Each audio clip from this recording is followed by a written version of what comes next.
Hi all, இன்னைக்கு நம்ம மாமா கிச்சனில் என்ன செய்ய போகிறோம்னா சோயா வச்சு ஒரு டிஷ். சோயா உங்களுக்கே தெரியும், ஹை ப்ரோட்டீன்னு. அதை வச்சு ஒரு டிஷ் செய்ய போகிறோம் வில்லேஜ் ஸ்டைலில். சரிங்க, அதுக்கு தேவையான பொருளை வச்சுருக்கேன். அது என்னென்னன்றது உங்களுக்கு காமிச்சிடுறேன். ஓகேங்க, ஆல்ரெடி நான் நல்லா இந்த சோயா எடுத்து நல்லா ஸ்குவீஸ் பண்ணிடணும். ஸ்குவீஸ் பண்ணிட்டு இதில் போட்டுருங்க. சுடு தண்ணியில் ஒரு 10 மினிட்ஸ் ஊற வச்சு அதுக்கப்புறம் எடுத்து பிழிஞ்சு வச்சுருக்கேன். பாருங்கள், நான் சின்ன சோயா 2 கப் எடுத்துருக்கேன். தெரியும் பாருங்கள், சாஃப்டாக இருக்குது, ஹார்டாக இல்லாமல். ஓகேங்க, அது தேவையான 2 தக்காளி கட் பண்ணி வச்சுருக்கேன். ஒரு பிக் சைஸ் ஆனியன் கட் பண்ணி வச்சுருக்கேன். மசாலா என்னென்னா, சிட்டிக்கு மஞ்சத்தூள் எடுத்து வச்சுருக்கேன், மிளகாத்தூள் 1/2 ஸ்பூன் எடுத்து வச்சுருக்கேன், கரம் மசாலா 1/2 ஸ்பூன் எடுத்து வச்சுருக்கேன், தேவையான அளவு உப்பு அண்ட் சாப்டு ஜிஞ்சருக்கு வச்சுருக்கேன். கார்லிக் அந்த டைமில் க்ரஷ் பண்ணி போடணும், சாப் பண்ணி போடக்கூடாது. ஏன்னா இந்த டிஷ்ஷுக்கு க்ரஷ் பண்ணி போட்டால் தான் சூப்பராக இருக்கும். And pepper. ஓகேங்க, எப்படி செய்யலான்னு பார்க்கலாம். ஓகே, போகலாமா? ஓகேங்க, ஸ்டவ் ஆன் பண்ணிக்கலாம். ஆக்சுவலி இந்த டிஷ்க்கு நான் கோகனட் ஆயில் தான் யூஸ் பண்ணுவேன். ஒரு 4 டேபிள் ஸ்பூன் கோகனட் ஆயில் எடுத்துருக்கேன். இதில் வெறும் நான் ஜீரகம் மட்டும்தான் போடுறேன். எண்ணெய் காஞ்சிச்சுங்க, நான் ஜீரகம் மட்டும் போடுறேன். ஓகேங்க, இது நல்லா பொரிஞ்சிச்சு. இப்போ நான் சாப் செஞ்சு வச்சுருக்கேன் ஆனியன், பிக் சைஸ் ஆனியன் ஒன்று சாப் செஞ்சு வச்சுருக்கேன், அதை போட்டுறேன்.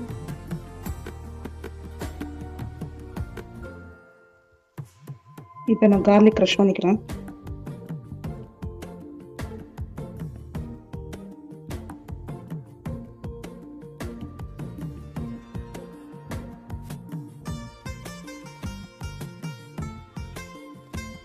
இப்போ நான் சாப் செஞ்சு வச்சுருக்கேன் ஜிஞ்சர் போட்டுறேன்.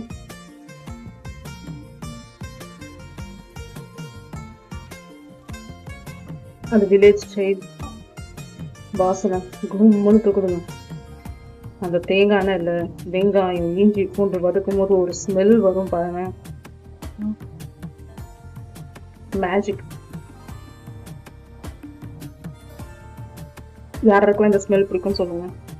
ஓகேங்க, இப்போ நான்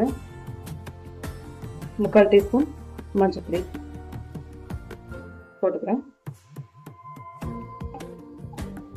அண்ட் இந்த 1/2 ஸ்பூன் சால்ட் எடுத்து வச்சுருக்கீங்கன்னா அதில் பாதி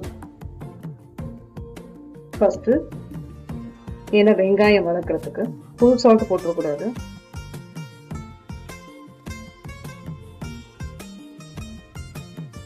இப்போ இந்த ஸ்டேஜில் நான் டொமேட்டோஸ் யூஸ் பண்ணுறேன்.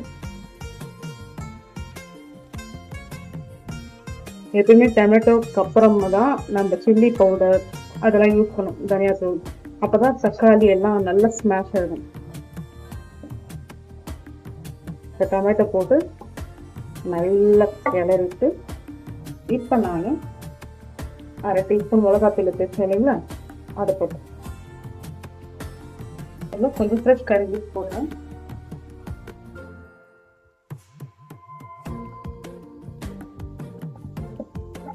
நான் கரம் மசாலா எடுத்து வச்சேனீங்களா, அதையும் போட்டுறேன்.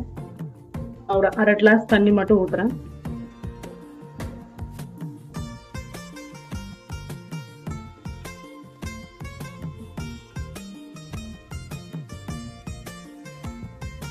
இப்போ இது மசாலெல்லாம் ஃபுல்லாக பைண்ட் ஆகுற வரைக்கும் கொஞ்சம் கொதிக்க விடலாம், அது வரைக்கும் வெயிட் பண்ணலாம்.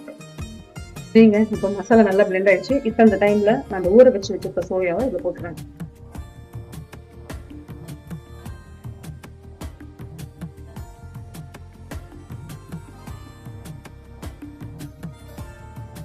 இந்த சோயா போட்டு நல்லா கிளறிட்டு அதுக்கப்புறம் மீதி வச்சுருந்த சால்ட்டை நான் தூவி விடுறேன்.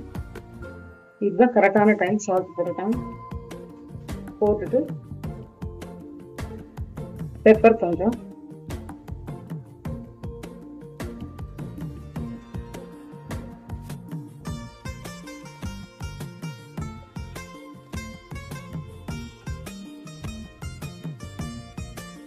இப்போ என்ன ஆகுதுன்னா, அந்த சோயா இருக்கு இல்லைங்களா, நான் ஸ்குவீஸ் பண்ணி போட்டிருக்கேன் இல்லைங்களா வாட்டர்லாம், அந்த உள்ள இருக்க அந்த மசாலா ஜூஸ் எல்லாம் இழுத்துக்கும்.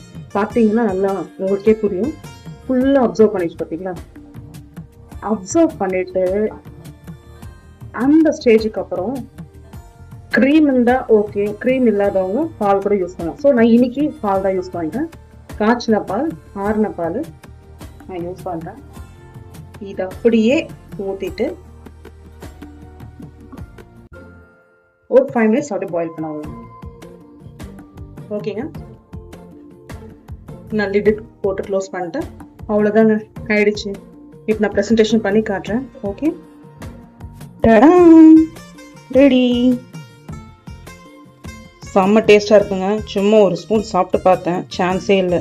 அந்த கோகோனட் ஃப்ளேவரு, எண்ணெய் தாளிச்சா இல்லைங்களா, அந்த ஃப்ளேவரு, கரம் மசாலா ஃப்ளேவரு எல்லாம் செம்மையாக இருக்குங்க. சான்ஸே இல்லை. நீங்கள் மறக்காமல் வீட்டில் நான் சொன்ன மாதிரி எல்லாம் போட்டு செஞ்சு சாப்பிட்டு பாருங்கள், அட்டகாசமாக இருக்கும். சரிங்களா? மறக்காமல் கமெண்ட்ஸ் போட்டுடுங்க. சரிங்களா? சரிங்க, நீங்களும் எப்படி இருக்கீங்க? டைமுக்கு சாப்பிட்டு நல்லா ஹெல்த்தியாக இருக்கணும். சரிங்களா? சரிங்க, இன்னைக்கு நான் இந்த மாமா கிச்சன்லேருந்து கிளம்புறேன். டாடா, பாய்.